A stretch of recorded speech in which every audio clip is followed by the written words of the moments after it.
আজকে আমার আলোচনার বিষয় পাতলা বীর্যে সহজে বীর্যপাত। দেশের এবং প্রবাসের ভাই বোনদের প্রতি সালাম। আসসালামু আলাইকুম। আমি প্রভাষক ডাক্তার রিক্তা পারভিন, হোমিওপ্যাথি এবং আয়ুর্বেদিক চিকিৎসক। অনেক যৌন অক্ষমতার রোগী প্রশ্ন করে থাকেন বা বলে থাকেন যে তাদের বীর্য পাতলা। তাদের চিকিৎসা নেওয়ার শুরুতেই, কথা বলার শুরুতেই হেডলাইন মতো একটা ভাষায় আসে যে তাদের বীর্য পাতলা, আর এই পাতলা বীর্যের কারণে দ্রুত বীর্যপাত হয়ে যাচ্ছে। এই বিষয়টি নিয়ে এখন আলোচনা করব। বীর্য, পুরুষের যে বীর্য, এই বীর্যটা তৈরি হয় 24 ঘন্টা পর পর, সহবাস হোক আর না হোক।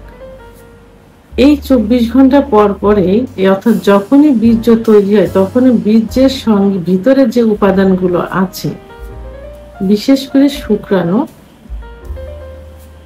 এবং এই শুক্রাণুর খাবার হিসেবে কিছু উপাদানগুলো, খাবার সংগ্রহ করে দেওয়ার জন্য কিছু, সরবরাহ করার জন্য কিছু উপাদান আছে, যেমন গ্লুকোজ, ফ্রুক্টোজ, পটাশিয়াম, ম্যাগনেসিয়াম ইত্যাদি উপাদানগুলো। এই উপাদানগুলো তৈরি হয় 24 ঘন্টা পর পর। তাহলে শুক্রাণু এবং শুক্রাণুর খাবার সরবরাহ করার যে উপাদান তৈরি হয় 24 ঘন্টা পর পর। কিন্তু এই উপাদানগুলো যদি সঠিকভাবে তৈরি না হয় তখন বীর্য পাতলা হয়ে যায়। আর বীর্য পাতলা হয়ে গেলে যে শুধু দ্রুত বীর্যপাত হয় সেটা না, অনেক পুরুষ কিন্তু পুরুষ বন্ধ্যাত্বে পরিণত হয়, কারণ শুক্রাণু তৈরি হচ্ছে না। কারোর দেখা যায় 0% হচ্ছে, কারোর দেখা যায় যে 12, 13, 30, 40 এরকম, যেটাতে বাচ্চা হওয়ার সম্ভাবনা।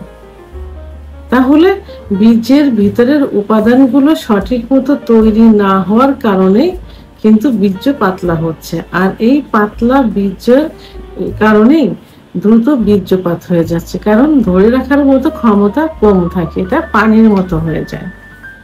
আর পাতলা বীর্য স্বভাবতই পরিমাণে একটু বেশি হয়।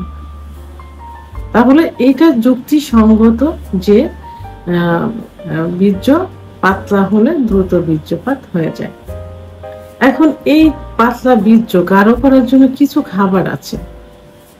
সেই খাবারগুলো যদি ঠিক মতো খাওয়া যায় তাহলে বীর্য গাঢ় হয়ে যায়, আর গাঢ় বীর্য ধারণ ক্ষমতা বেশি থাকে।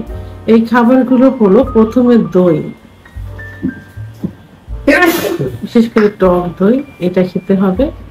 সামুদ্রিক মাছ, কুমড়ার বীজ, যে কুমড়া আমরা সবজি হিসেবে বাসায় খেয়ে থাকি রান্না করে, এর বীজগুলো আমরা ফেলে দেই, কিন্তু এই বীজে অ্যান্টি অক্সিডেন্টের কাজ করে থাকে এবং পর্যাপ্ত পরিমাণ জিঙ্ক থাকে, এটা বীর্যকে গাঢ় করে।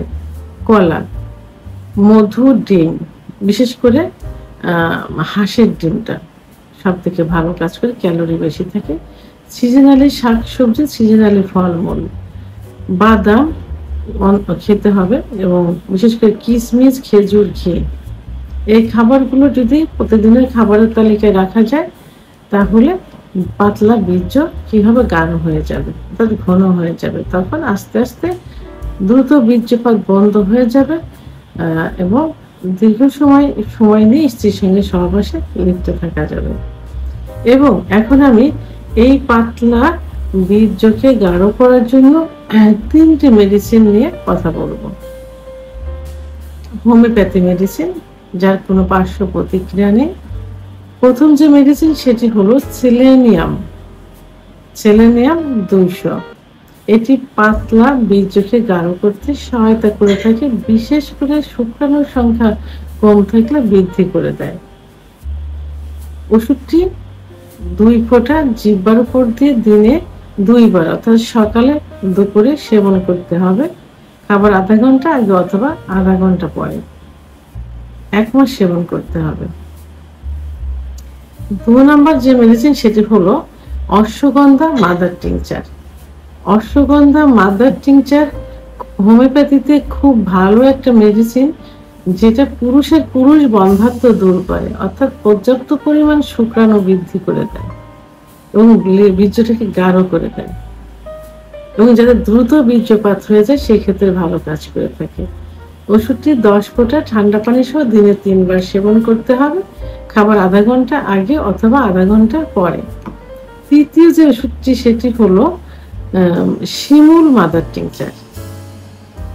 শিমুল মাদার টিংচার কিন্তু এটাও শুক্রাণুর সংখ্যা বৃদ্ধি করে থাকে, পুরুষ বন্ধ্যাত্ব দূর করতে সাহায্য করে থাকে এবং পুরুষের সহবাসের সময়কে বৃদ্ধি করে।